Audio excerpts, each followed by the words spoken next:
Mateus capítulo 16. Mateus capítulo 16. Glória a Deus. Vocês entenderam, os primos? Oh, Jesus. Mateus 16. Versículo 13 ao 18. Mateus 16, 13 ao 18. Bom, nós estamos nesse mês de novembro, já falei como é o mês de aniversário da igreja. Nós estamos aqui falando sobre esse tema, eu amo a minha igreja. Falamos a semana passada, iniciamos a semana passada, e hoje eu quero compartilhar esse texto com vocês de Mateus capítulo 16, versículo 13 ao versículo 18. E eu quero que a gente chegue à compreensão do que nós precisamos entender sobre igreja. Quando nós olhamos para a palavra de Deus e quando nós olhamos para esse texto especificamente, nós vamos tirar algumas lições aqui, alguns entendimentos sobre o que Jesus quis dizer, disse a respeito da igreja. Versículo 13 do capítulo 16 de Mateus, diz o seguinte: indo Jesus para a região da Cesareia de Filipe, perguntou a seus discípulos, quem os outros dizem que é o Filho do Homem? Jesus perguntando a respeito de si mesmo. Ele pergunta para os discípulos, quem os discípulos dizem que eu sou? E o texto vai dizer, e eles responderam, uns dizem que é João Batista, outros dizem que você é Elias, e outros dizem que você é Jeremias ou um dos profetas. Ao que Jesus perguntou, e vocês? Quem dizem que eu sou? E vocês? Respondendo Simão Pedro, disse, o Senhor é o Cristo, o Filho do Deus vivo. Então Jesus lhe afirmou, bem-aventurado é você, Simão Barjonas, porque não foi carne e sangue que revelaram isso a você, mas meu Pai que está nos céus. Também eu lhe digo que você é Pedro, e sobre esta pedra edificarei a minha igreja, e as portas do inferno não prevalecerão contra ela. Amém? Preste atenção. Jesus está fazendo uma viagem com seus discípulos para Cesareia, para a região da Cesareia de Filipe, é o que diz o texto. Cesareia de Filipe é uma região famosa pela sua diversidade de crenças. Cesareia de Filipe é uma região famosa pela sua religiosidade, pelos seus diversos templos pagãos. E o texto vai dizer que enquanto eles estavam em viagem, Jesus aproveitava para remir o tempo, enquanto Jesus caminhava com seus discípulos, ele aproveitava esse tempo e essa oportunidade do trajeto para conversar, para ensinar, para perguntar. E aqui nesse trajeto, enquanto ele está indo para Cesareia de Filipe, ele pergunta, ele inicia uma conversa, e essa conversa faz referência à sua identidade.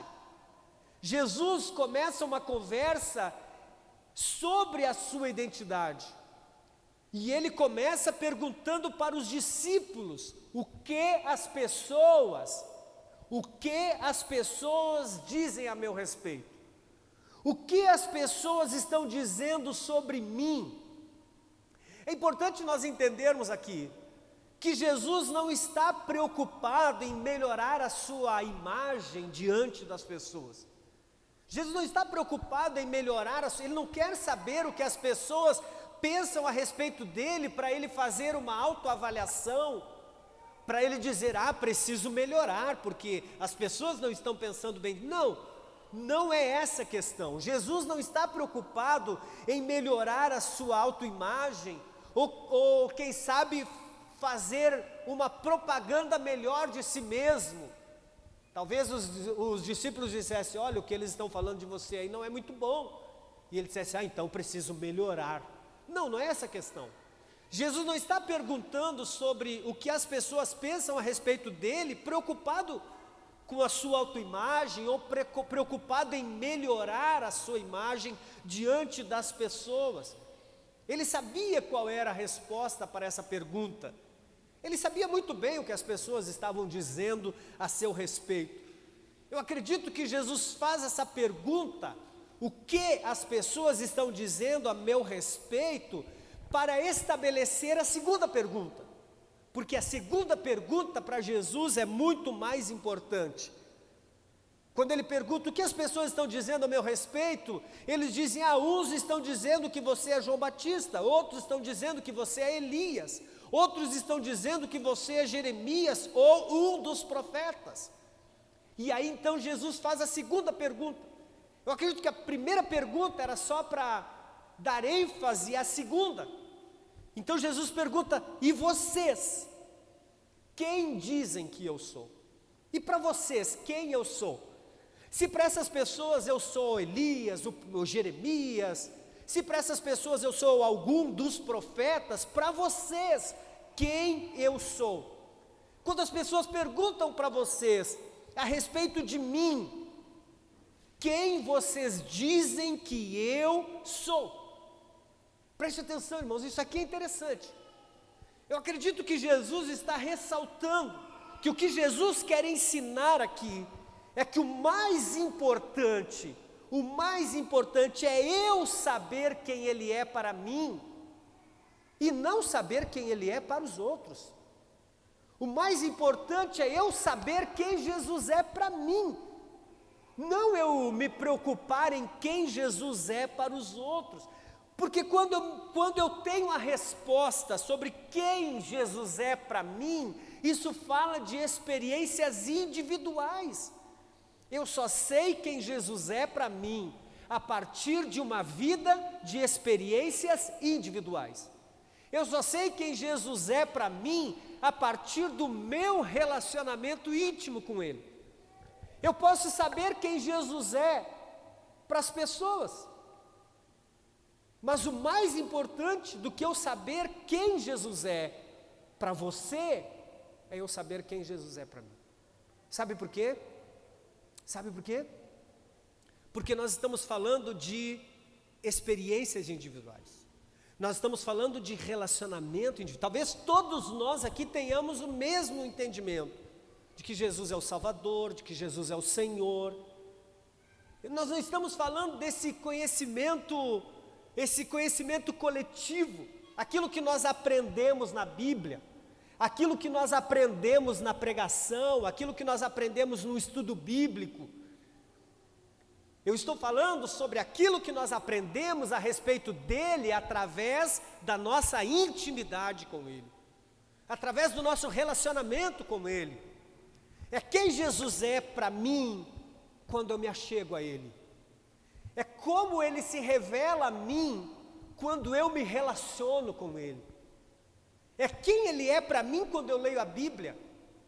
É quem ele é para mim quando eu entro no meu lugar secreto e vou falar, vou orar.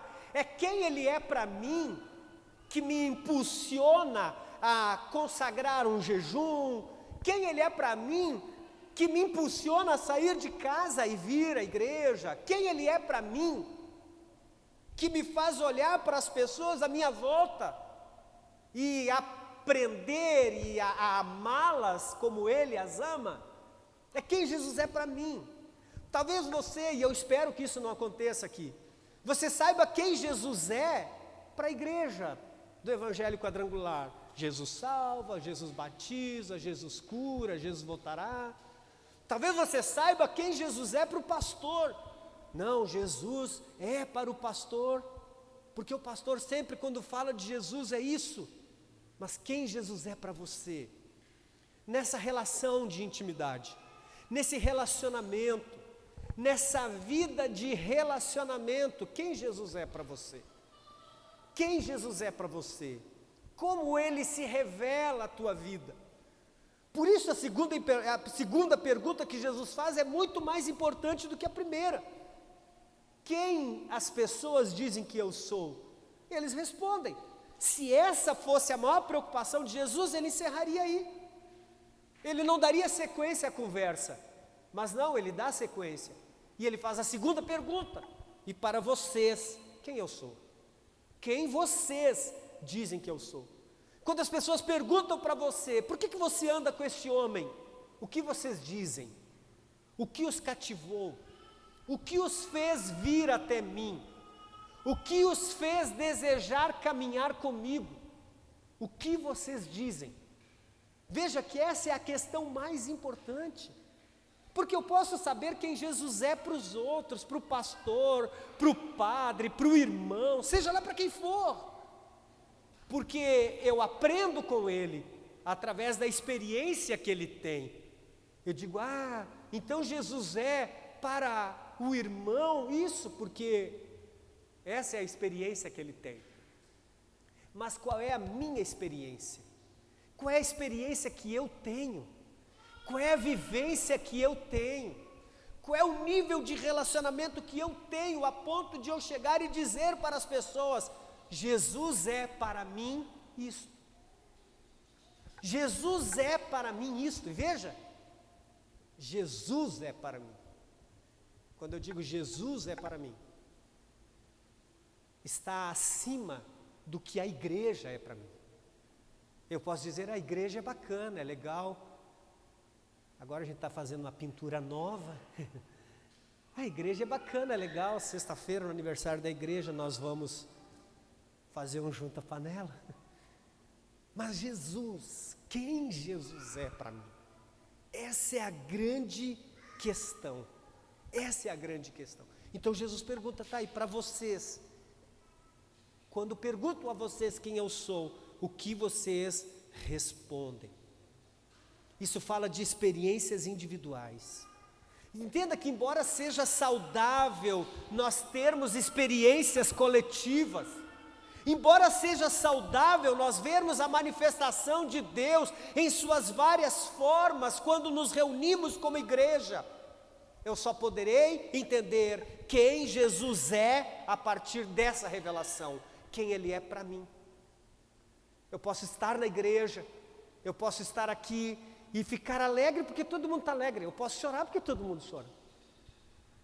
Eu posso ter as experiências coletivas, nossa, que culto cheio da presença de Deus, nossa, que coisa maravilhosa, ai, que louvor abençoado. Nós podemos ter experiências individuais, coletivas, mas as experiências coletivas não sobrepõem as experiências individuais. O nosso relacionamento com Cristo, o nosso relacionamento com Deus. Então Pedro dá a resposta, em nome de todos, Pedro dá a resposta. Ele diz, o Senhor, em algumas versões, tu és. É interessante que ele não diz, Senhor, eu acho que tu és, eu suponho que tu sejas, mas de forma enfática, Pedro diz, tu és o Cristo, o Filho do Deus vivo. E é tão importante, é tão forte essa resposta, que Jesus responde para Pedro, dizendo, olha, não foi a carne e o sangue, não foi a sabedoria humana, não foi só de ler a Bíblia, não foi só de estar na igreja, não foi só de experiências humanas que você chegou a essa conclusão. Ele disse, essa conclusão veio do Espírito de Deus. Ele está dizendo, você recebeu uma revelação de Deus, do Pai, sobre quem eu sou. E olha que coisa interessante, embora essa possa ser uma declaração simples de se fazer, embora essa possa ser uma declaração simples de se fazer, ela é difícil de se conceber. É difícil de conceber nessa nossa mente pecaminosa, obscura. A gente pode dizer Jesus é Deus, a gente pode dizer Jesus é o Salvador, a gente pode dizer Jesus é alegria, Jesus é paz, a gente pode dizer um monte de coisa a respeito de Jesus. Como todo mundo, se você perguntar para qualquer pessoa, todo mundo vai dizer alguma coisa a respeito de Jesus. Mas por quê? na maioria delas não por experiência, não pelo relacionamento de intimidade, mas porque elas ouviram os outros dizer. Você consegue entender? Jesus vai dizer isso no Sermão do Monte. Ele diz, muitos me chamam de Senhor, Senhor, mas não fazem a minha vontade, não me obedecem. Veja, não é difícil saber quem é Jesus. Qualquer um sabe quem é Jesus.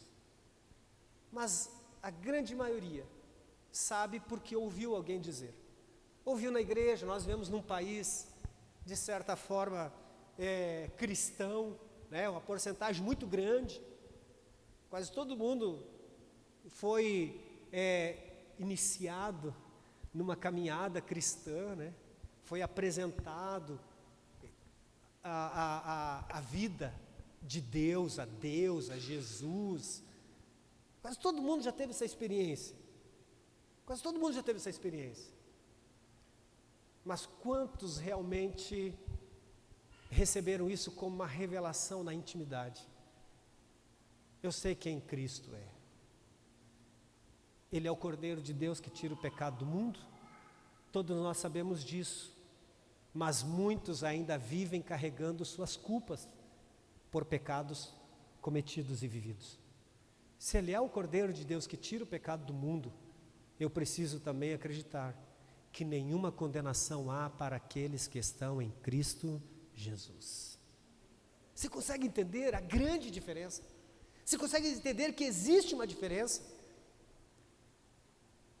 Jesus diz, e aí chega o versículo que eu quero compartilhar com vocês, que é o versículo 18.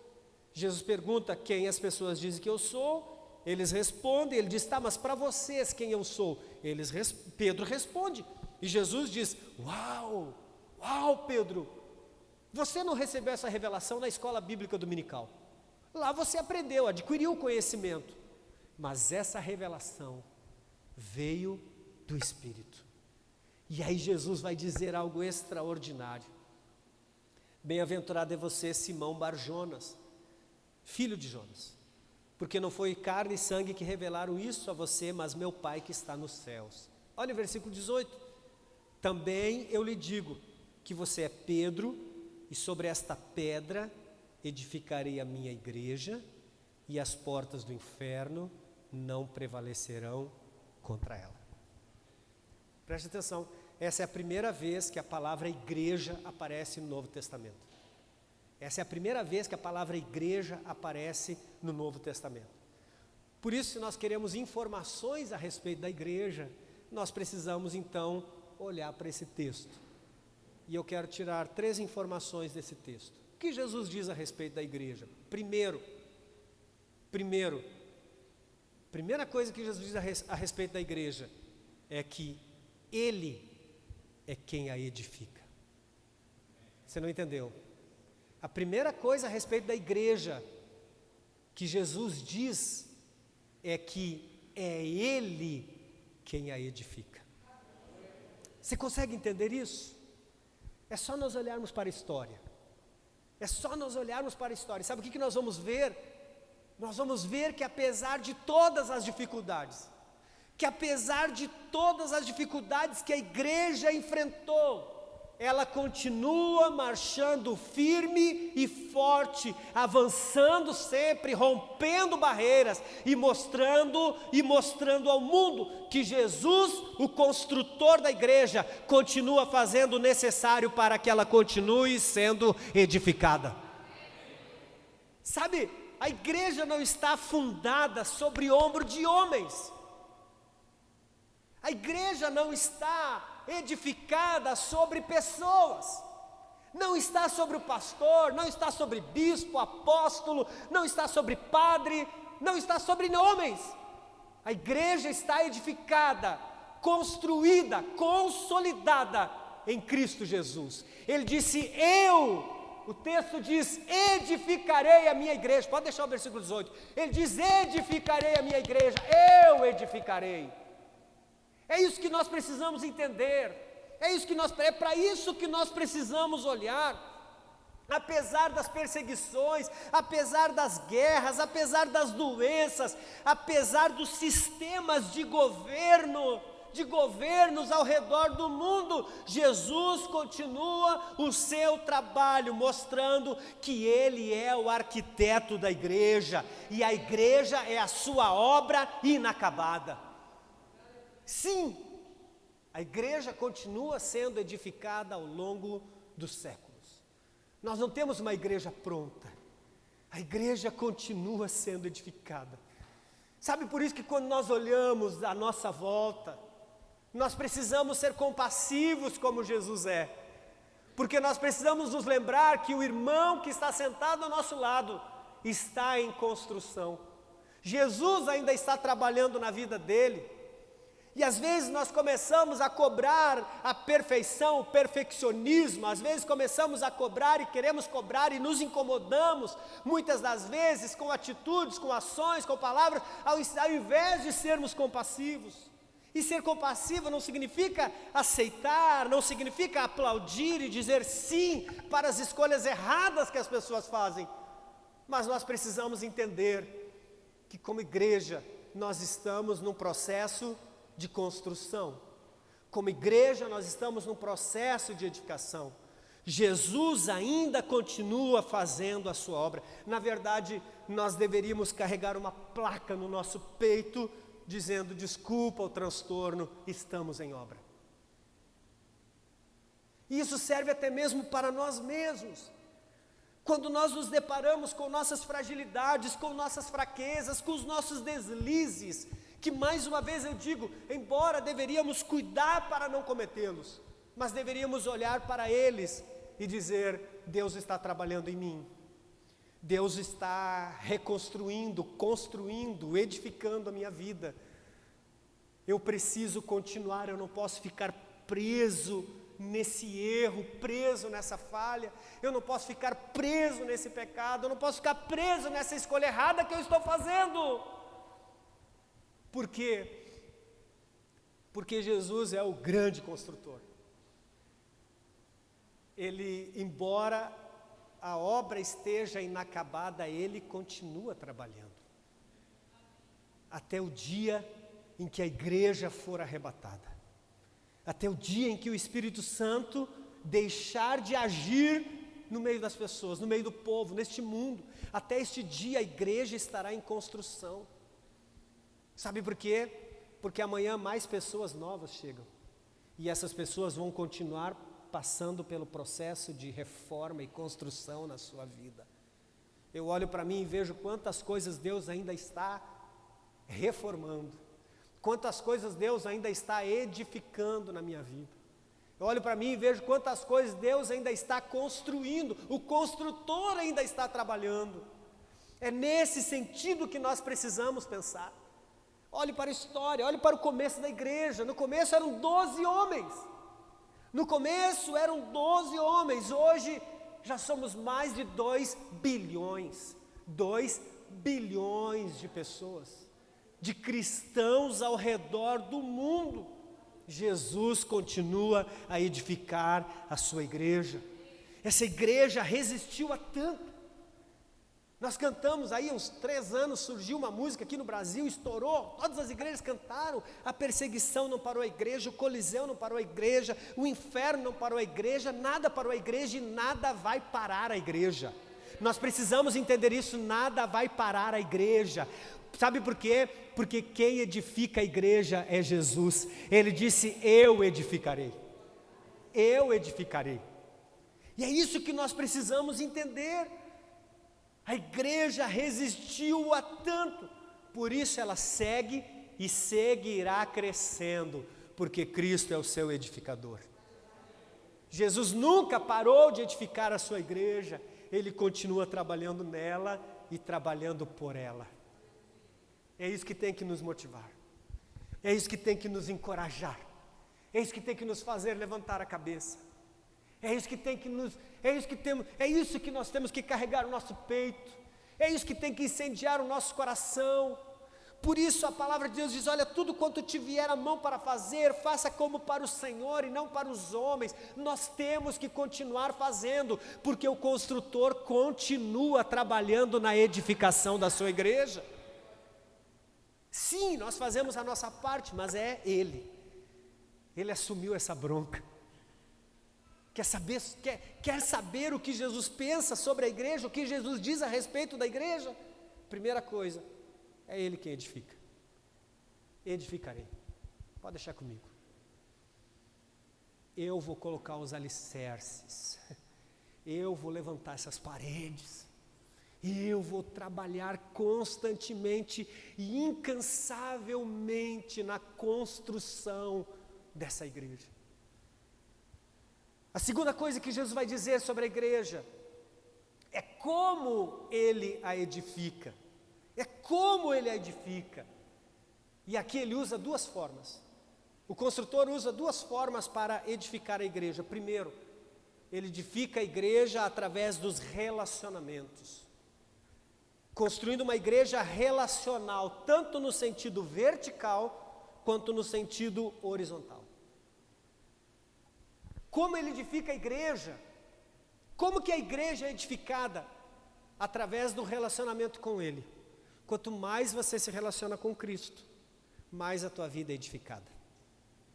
Quanto mais você se relaciona com Cristo, mais a tua vida é edificada. Não é pelo esforço teu, não é você que edifica a sua vida, você se aproxima dEle e a obra da edificação é dEle. É Ele que faz, é Ele que ajusta, é Ele que ajeita, é Ele que coloca as coisas no lugar, é Ele que diz, ó, essa mobília aqui está fora, ó, esse sofá aqui não está legal, deixa eu trazer ele para cá, e você diz, mas vai, Deus, Jesus, mas o Senhor vai mexer nas coisas que eu gosto. Ele vai dizer, preciso mexer nas coisas que você gosta, porque nem sempre aquilo que você gosta é o que é melhor para você, então eu vou precisar tirar esse sofá do lugar e colocar nesse canto da sala. Confia em mim, acredita em mim, porque eu sei o que eu estou fazendo. Você consegue entender isso? Mas isso se dá através do relacionamento. Quando você vê pessoas dizendo, eu não sei o que fazer. Quando você vê pessoas dizendo, mas eu não consigo crescer. Quando você vê pessoas dizendo, mas eu não tenho força. Sabe qual é o problema? Quebrou o relacionamento com Jesus. Ele vem na igreja, ele toma ceia, ele dá o dízimo, mas ele não tem um relacionamento pessoal com Cristo, com o edificador. Você consegue entender isso? Você contrata alguém para construir a tua casa, e você nunca dá as caras na obra, nunca aparece. O dia que você aparece lá, está tudo mal feito. Imagina só, você vai dizer o quê? Você vai reclamar com o construtor, você vai dizer para ele, não, está tudo mal feito, não era assim que eu queria. Preste atenção, não é que ele não sabe, é que às vezes nós temos uma visão, eu gosto disso aqui, desse jeito, e nós não vamos no construtor perguntar para ele, construtor, tá bom desse jeito? Tá bom desse jeito? Para você chegar numa cor de parede da tua casa, você vai conversar com o arquiteto, porque pode dar a casualidade de você jogar a tinta na parede, depois dizer, mas ficou feio, no papel era bonito, no Instagram era bonito. Você consegue entender? É isso que nós precisamos. Como que Cristo edifica a sua igreja? Através do relacionamento. O interesse de Jesus é construir uma igreja relacional. Escuta, não é dizer, Jesus, o Senhor já fez, obrigado, Senhor, até domingo que vem, Senhor, até o ano que vem. Não, Jesus quer se relacionar conosco. Sabe por quê? Porque quando nós nos relacionamos com Ele, nós podemos entender cada fase da nossa vida, cada etapa, cada momento, cada pedaço da construção ou da reconstrução. A gente pode dizer para Ele, mas Jesus, por que o Senhor está pintando de preto essa parede? E Ele vai dizer, é por causa disso. Você vai dizer, mas Senhor, por que de cinza? Ele vai dizer, é por causa disso. Mas se nós não nos relacionamos com Cristo, se a nossa relação com Jesus é male, um bom dia, uma boa tarde, uma boa noite, uma vez por semana, uma vez por mês, ou quem sabe, Senhor, oh Jesus, abençoa, oh Senhor, me dá. Mas Jesus não edifica a sua igreja só através da relação com Ele. Jesus também edifica a sua igreja através de uma relação horizontal, uns com os outros. Sabe que nessa fase, muitos podem dizer assim, eu não tenho problema de me relacionar com Jesus, eu tenho uma relação íntima com Jesus, mas eu tenho uma dificuldade de me relacionar com as pessoas. Ou talvez alguns até dizem, eu não preciso. Você já ouviu isso? Eu não preciso de igreja. Eu sirvo Jesus em casa. Eu não preciso, tem a televisão, tem o YouTube. Tenho o que eu quiser aqui, ó. Para que ir na igreja? Para quê? Para quê?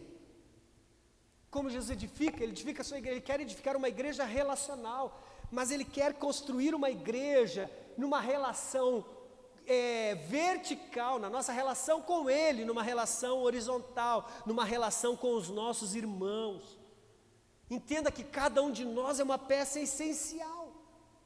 Sabe por quê? Porque é no contexto da igreja,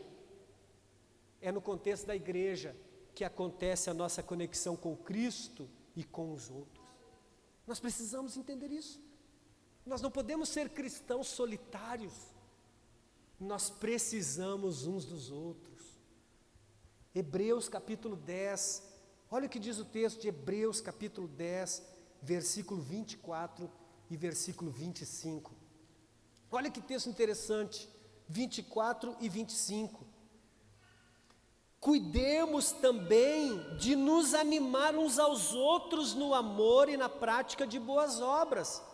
Não deixemos de nos congregar, como é costume de alguns. Olha que coisa interessante. Aqui a gente precisa pensar o seguinte: como nós podemos animar uns aos outros se vivermos de forma isolada? Como nós vamos praticar esse ministério de encorajar uns aos outros se nós vivemos de forma isolada? Como nós vamos praticar o ministério de amar uns aos outros se nós vivemos de forma isolada? Existe possibilidade disso? Não. Se você não sabe a resposta, eu vou te dar, não. Você vai animar quem? Você vai encorajar quem? Você vai perdoar quem? Você vai amar a quem? Se você escolhe viver uma vida cristã isolada. Se você acha que não precisa desse contexto. Se você acha que a tua relação, o teu relacionamento precisa ser só com Jesus, não precisa ser com os irmãos. Olha a palavra congregar significa reunir-se. Congregar significa reunir-se em comunhão. E essa palavra no original, ela nos chama a praticar a unidade e o fortalecimento mútuo. Quando ele diz não deixemos de congregar, ele está dizendo, ei, quando você deixa de congregar, você deixa de praticar a unidade e o fortalecimento. Você deixa de fazer pelo outro e de receber do outro. E a exortação do escritor aos Hebreus é para não abandonarmos essa prática. Entenda uma coisa, meu irmão. Quem se reúne em algum lugar. Quem se reúne em algum lugar. Por isso nós também dizemos que as células são a igreja nas casas. Porque também acreditamos que nas casas, quando nos reunimos nas células, nas casas, nós também estamos lá buscando e consolidando o nosso relacionamento com Deus e o nosso relacionamento uns com os outros. Primeiro, como Ele a edifica? Através dos relacionamentos, construindo uma igreja relacional, tanto no sentido vertical quanto horizontal. Deus quer que nos relacionemos com Ele, mas também quer que nos relacionemos uns com os outros. Segundo, como Ele a edifica? No desenvolvimento do potencial de cada membro da igreja, que por sua vez colabora com o desenvolvimento dos outros. Como Jesus edifica a sua igreja? Deixa para cima aqui, deixa parado, esse aqui também. Olha só, Como ele edifica a sua igreja? Primeiro, ele edifica a sua igreja construindo relacionamento. Ele quer que a igreja se relacione com ele e se relacione uns com os outros. Como ele constrói, como ele edifica a igreja? Ele edifica a igreja também no desenvolvimento do potencial de cada membro da igreja, que por sua vez colabora com o desenvolvimento dos outros. 1 Coríntios capítulo 12, olha o que diz, 1 Coríntios capítulo 12. 1 Coríntios capítulo 12, versículo 4 e depois o versículo 11. Ora, os dons são diversos, mas o Espírito é o mesmo. Olha o versículo 11. Mas um só e o mesmo Espírito realiza todas essas coisas, distribuindo-as a cada um individualmente, conforme ele quer. Versículo 4. Ora, os dons são diversos. Os dons são diversos. Ele distribui a cada um. Para quê? Para eu guardar para mim?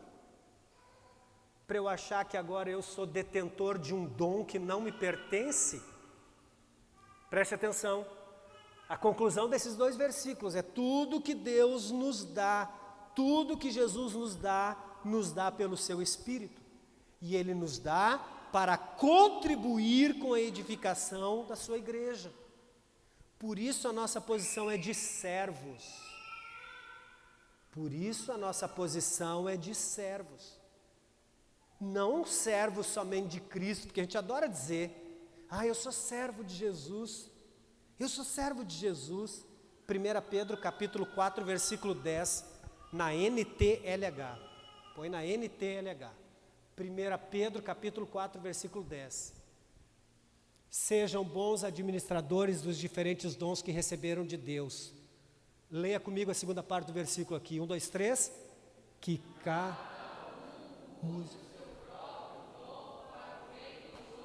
para o bem de quem? Quando eu uso o dom que Deus me deu para o bem dos outros, eu estou trabalhando juntamente com Cristo na edificação da sua igreja. Quando eu guardo os dons para mim, eu estou sendo qualquer coisa, menos servo.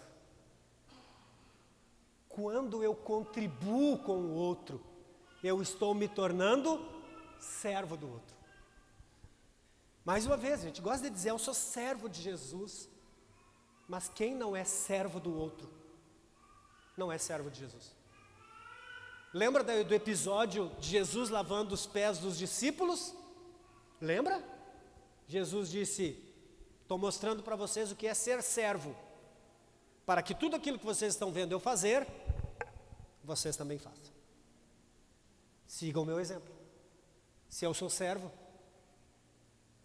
sejam vocês servos uns dos outros. Que cada um use seu próprio dom para o bem dos outros. Nos tornamos servos uns dos outros quando nos colocamos a serviço do outro. Deixa eu te falar uma coisa. Se quiser, anote. Não há cristão sem dons. Não há cristão sem dons. Capítulo 12 de 1 Coríntios, versículo 4, versículo 11, ele deu para todo mundo. Ai, pastor, eu não tenho. Não há cristão sem dons. Não há uma única pessoa sem propósito na igreja. Se alguém está sem propósito na igreja, é porque se colocou nessa disposição, nessa posição. Não porque não tenha como colaborar. Não porque não tenha como colaborar. É porque se colocou nessa posição. A primeira coisa que nós aprendemos aqui é quem edifica a igreja? Jesus. Quem edifica? Quem manda no negócio? Quem manda? Aqui eu sei que tem gente aqui que é chefe em alguma área nas suas empresas e etc e tal. As empresas têm cargos de gerência, Você sabe muito bem que os funcionários que estão abaixo de você, eles são obrigados. Não existe um acordo. Eles são obrigados a se submeterem à chefia. Você pode ser aquele tipo de chefe, não, eu não gosto de mandar. Bom, independente disso, quando eles olham para a tua posição de chefe, eles já têm que dizer, eu devo respeito a esse homem, a essa mulher. Eu tenho que me submeter a esse homem, a essa mulher. Por quê? Porque ele é o chefe. Ele é o cabeça desse negócio aqui. Seja da equipe, seja da empresa toda, seja de um setor, seja lá o que for. Bom, quando eu venho para Jesus, eu preciso entender que existe um cabeça nesse negócio. Que existe um senhor, existe um chefe. E a minha posição dentro dessa estrutura é só dizer, já reconheci quem manda. Já sei quem manda nesse negócio. E não é aquele cara de camisa preta lá em cima. Porque tem coisa que vai precisar de direcionamento. Tem coisa aqui que vai precisar. Mas eu não posso deixar de compreender que me submeto ao cabeça. E o cabeça disse, eu dei dom para todo mundo. Cadê o amém? Ficou difícil agora? O cabeça disse, chegou, eu dei dom.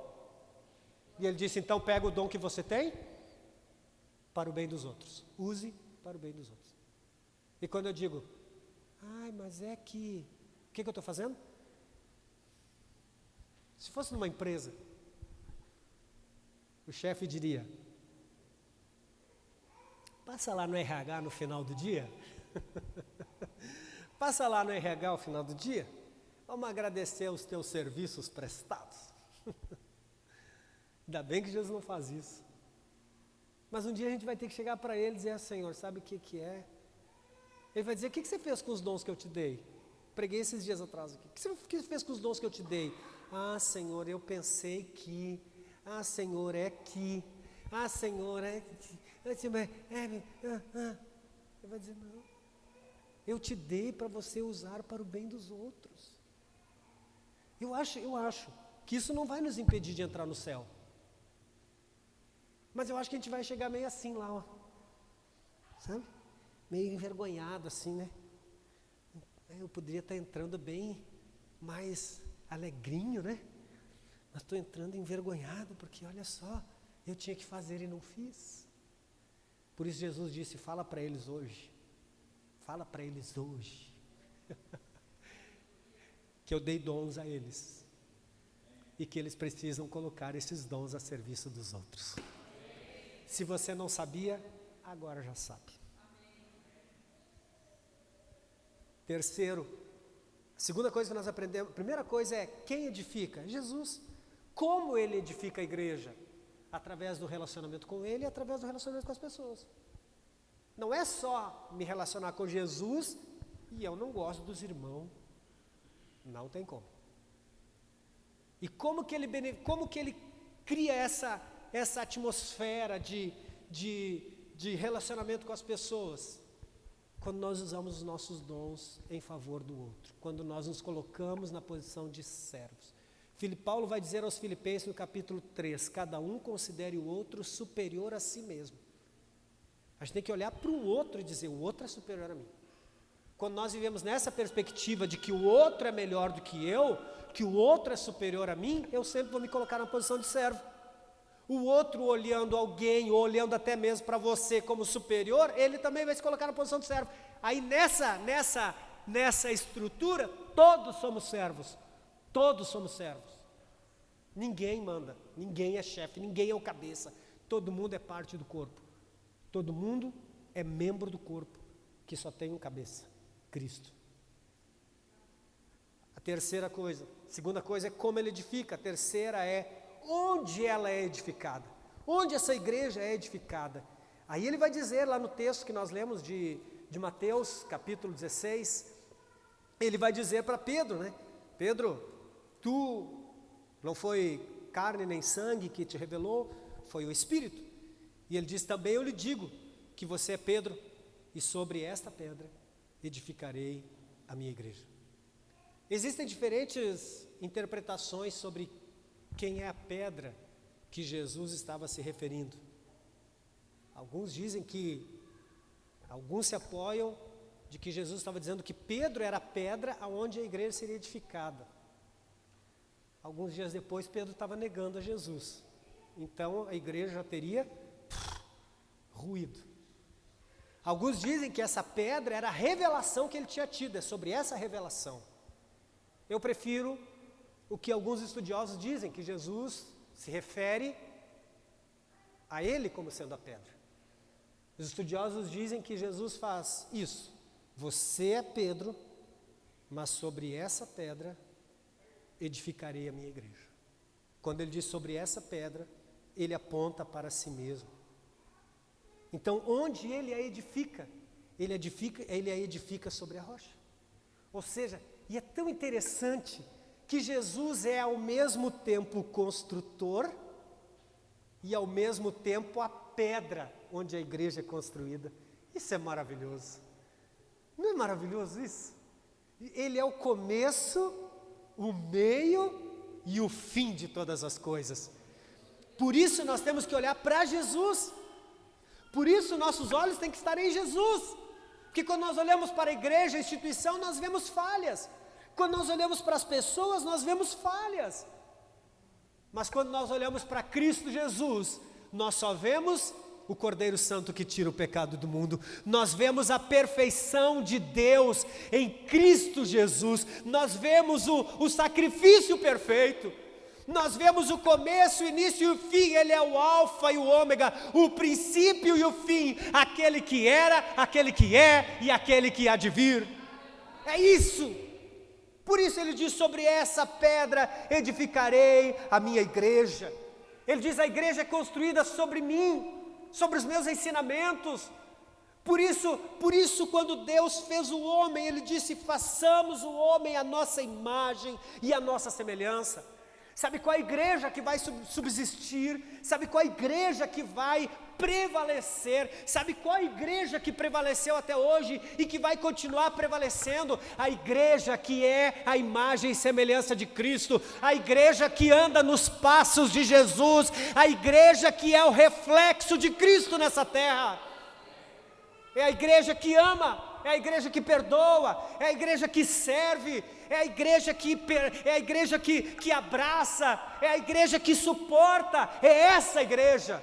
Foi essa igreja que subsistiu até hoje e é essa igreja que vai permanecer até o dia da volta de Cristo Jesus. Nós precisamos entender isso. Quando edificamos sobre Cristo, a nossa fé permanece firme. Ele disse: olha, aquele que ouve as minhas palavras e as pratica é semelhante ao homem que edificou a casa na rocha. Veio vento, veio tempestade, veio chuva, veio temporal, veio problema, veio doença, veio doença grave, veio desemprego, veio morte, veio tudo. Mas essa pessoa permaneceu firme. Quando ela pensou que tudo estava dando certo, tudo começou a dar errado, mas isso não abalou a sua fé. Ela continuou com a sua fé firme e edificada na minha palavra, em mim. Se eu estiver em vocês e vocês estiverem em mim. Jesus falou sobre permanecer nele, sobre estar edificado nele. Você precisa entender isso. Não é o pastor, não é o pastor. Não é a instituição, não é a igreja, a denominação, é Cristo, é Ele que está construindo, é Ele que está edificando, Ele está nos usando-nos como instrumento para que essa edificação continue. Sabe por quê? Porque parede não fala, gente, parede não adora a Deus. Olha aqui, ó. Se você pintar de azul, verde, amarelo, cor de rosa, ela não está nem aí. Parede não faz, não tem sentimento, parede não levanta a mão, parede não diz: eu preciso ser como Jesus. Nós sim, a nós sim. Isso Cristo espera de nós. Jesus não está olhando para a aparência interna ou externa da igreja, Ele está olhando se a igreja tem luzes, jogo de luzes. Ele não está olhando para nada disso. Mas ele está olhando para ver se existem homens e mulheres com o coração quebrantado, com uma vida rendida ao Senhor, buscando diariamente transformação de pensamento, de palavras, de ações. É essa igreja que Jesus vai vir buscar. É essa igreja que Jesus vai vir buscar. Eu quero encerrar falando a maior revelação que para mim tem nesse versículo aqui, ó. A maior revelação que tem para mim nesse versículo aqui, ó. Olha aqui a maior, ó. Olha o que o texto diz. Também eu lhe digo que você é Pedro, e sobre essa pedra edificarei o quê? Edificarei o quê? Vamos lá, gente, me ajuda aí, estou encerrando, senão ficar uma meia hora aqui. O que ele diz? Sobre esta pedra edificarei o quê? Mais alto. Edificarei o quê? A minha. De quem é a igreja? Peguei vocês. De quem é a igreja? De Jesus. Ele diz: edificarei a minha igreja. A igreja pertence a Jesus. Se há um pastor que é dono do rebanho, esse pastor é Jesus. Ele não somente deu a vida pela igreja, mas ele deu vida à igreja. A minha igreja, essa é a maior revelação. É tão bom saber que eu sou dele. É tão bom saber que eu posso estar seguro nele. Entenda o seguinte: a igreja não existe sem Cristo. Entenda o seguinte: não podemos amar a Cristo e não amar a igreja que Ele ama. Você precisa entender isso. Jesus ama a sua igreja. Por isso Ele está trabalhando. Ele não abandonou, gente, Ele não abandonou a obra. Jesus não abandonou a obra. Jesus não abandonou a obra. Ele ainda está tapando buraquinho, Ele ainda está colocando tijolo, Ele ainda está colocando prumo e dizendo: não, está meio torto aqui, deixa eu arrumar mais para a direita, mais para a esquerda. Não é maravilhoso isso? Você não está abandonado à sorte. Você não está abandonado à sorte. Talvez você diga: ah, pastor, mas eu não consigo, eu oro, eu não consigo ouvir a Deus. Será que esse relacionamento não está rompido? Será que ele não está desgastado? Será que não precisa de uma renovação? Foi Cristo que deu a sua vida para a igreja. Ele é o alicerce que a mantém firme. Então, se amamos a Cristo, não podemos deixar de amar a sua igreja. Nós temos que amar-nos uns aos outros. Nós temos sim que amar onde nós estamos. Eu estou aqui nessa igreja local, porque Jesus também constituiu a igreja local, permitiu que os homens constituíssem igreja local. Eu também tenho que amar, não vou virar bagunça também, né? Não é virar bagunça também. Você consegue entender isso? Como você tem demonstrado esse amor? A pergunta é como? Como podemos juntos fortalecer ainda mais a igreja que Cristo está edificando?